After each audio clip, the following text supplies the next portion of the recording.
Hello and welcome to Module 61. You are on the first task where I'll be introducing the objective of this module.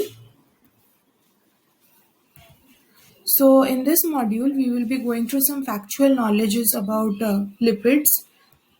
We will revisit the lipid structure, types of lipid that you've learned so far, and what are the biological roles of these different types of lipids.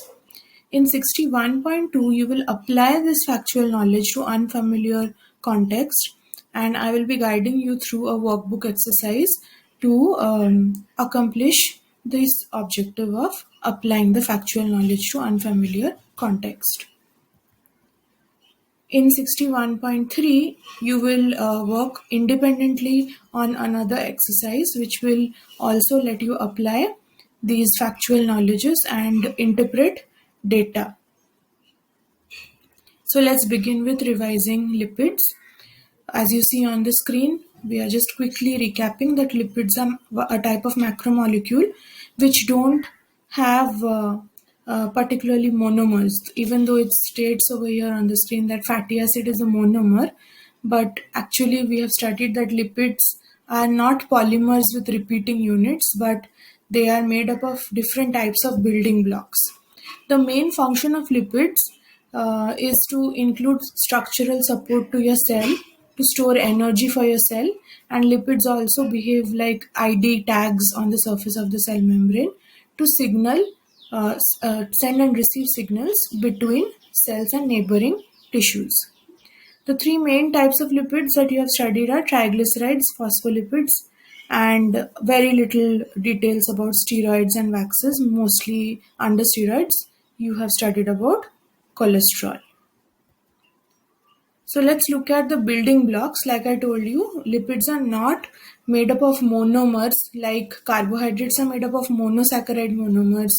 Lipids are not made up of monomers, but they have building blocks. The two main building blocks in lipids are fatty acids and glycerols.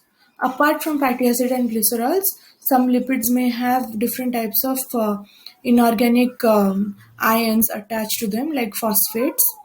Let's look at details of fatty acids. So we have studied that fatty acids are nothing but long hydrocarbon chains with a COOH or carboxylic acid functional group. Mostly they are the main components in the tails of triglycerides and phospholipids. If the fatty acid has double bonds in its hydrocarbon tail, we call it unsaturated. If there are no double bond in its hydrocarbon tail, we call it a saturated type of fatty acid. If there are many double bonds, we call it polyunsaturated fatty acid. About glycerols are nothing but they are trihydric alcohols. That means they are a hydrocarbon backbone with three OH groups in them. And when these OH groups are hydrolyzed, you can actually bond fatty acid chains to them and they can form triglycerides or phospholipids when they bond with fatty acids. This is the structure of glycerol over here to recall how glycerol looks like. A quick look at two different types of fatty acids, saturated, unsaturated, and the third type is actually an unsaturated fatty acid only. So in saturated fatty acid, there is a COOH group and a long hydrocarbon tail. In the hydrocarbon tail, the carbons and carbons are bonded singly. There are no double bonds in the hydrocarbon tail or chain. That's why saturated fatty acid will look like a straight chain with a COOH group.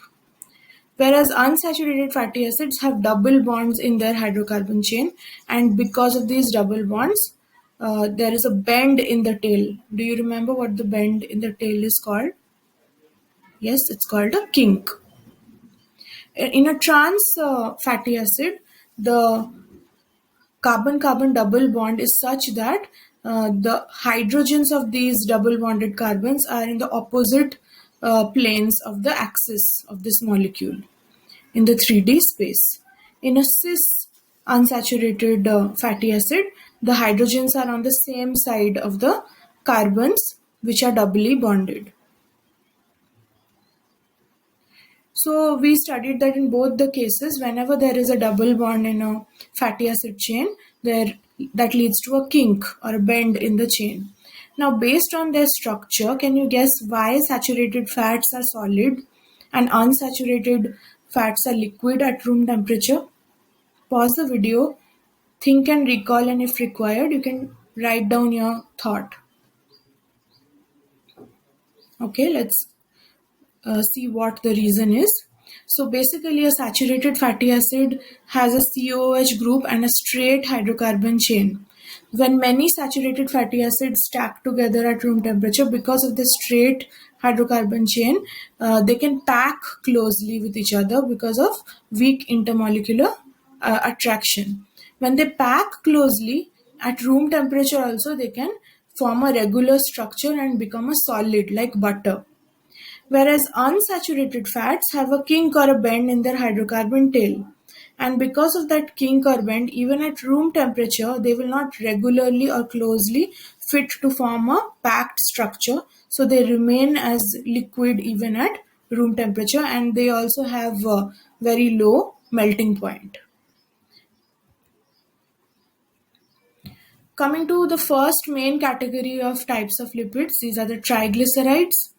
You can pause the video over here and take a look at the features. A triglyceride is made up of three fatty acids attached to a glycerol backbone. The main biological role of a triglyceride is to store energy for the long term in your body. And it also plays a very important role in insulation and keeping nerve impulses in the single path and not getting transmitted in the wrong direction in the myelin sheath of your neuron. They also keep the body warm in case of endothermic animals like mammals and birds.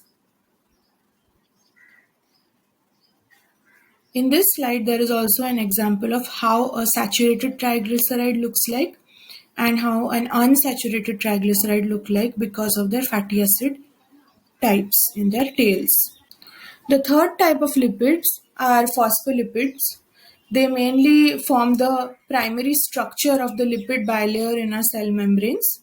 Each phospholipid is capable of forming that barrier in a cell membrane because they have a water-loving head and water-hitting tail.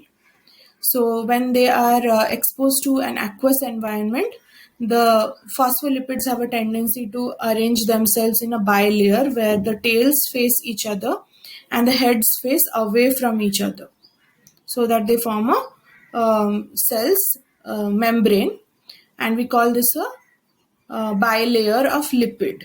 Okay.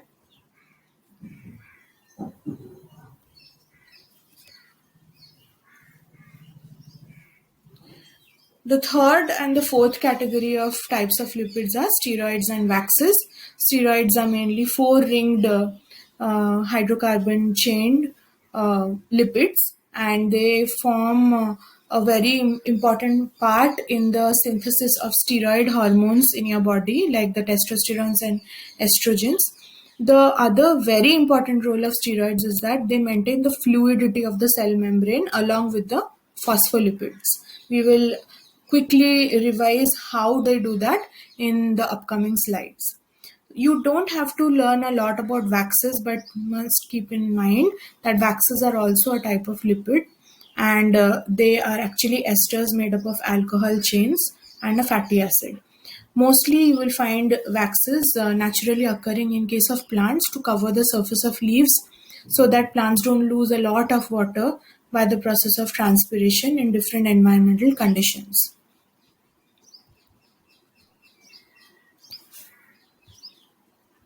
Lastly, the most recent type of lipids that we came across are the glycolipids. Remember that the glycolipids are so called because they are a lipid bonded with a short chain of carbohydrates or sugar. The sugar can be monosaccharide, an oligosaccharide, or a long chain, that is a polysaccharide. So this is a picture of how a glycolipid looks like in a cell membranes bilayer, lipid bilayer. Finally, coming to understanding how the structure of the lipids help in maintaining fluidity of our cell membrane. So if the length of the fatty acid chains in the phospholipids are very long, it reduces the membrane's fluidity. What is the reason? The reason is that long fatty acid tails will attract each other and stack together and make the membrane more rigid. So if the phospholipids tails are shorter, then membrane fluidity is increased. Temperature increases kinetic energy of the lipids, and the proteins in the lipid bilayer increase, and that increases the fluidity. Cholesterol behaves like an anchor. So what it does is, when temperature increases, phospholipids will tend to have more fluidity and they'll start moving away from each other due to kinetic energy. The role of cholesterol is they also have a hydrophilic and a hydrophobic region, and they anchor to the neighboring phospholipids and hold them together, so that at high temperatures the membrane doesn't become very fluid, and at low temperature the membrane doesn't become solid and rigid because of packing of phospholipids. So they maintain the fluid nature even in extreme temperatures. Degree of saturation of fatty acid tails. That means how much double bonds are there in the fatty acid tail. If there are less double bonds and more single bonds, so we say the fatty acid is very saturated. More the saturated fatty acid, less is the membrane fluidity, because we just saw in the previous slide that when the fatty acid chains are saturated, that means there are no double bonds, they stack up together very easily, and that will make the membrane more solid and rigid, and we don't want that, because we want particles to transport across the membrane as per the requirement of the cell. So lesser the saturated fatty acid tails, the better is the membrane's fluidity. If it is more saturated, membrane fluidity decreases. Next up is 61.2 for you, where you will apply a factual knowledge that we just recalled in this video and try to interpret some data related to lipids and make your conclusions or respond to questions. Thank you.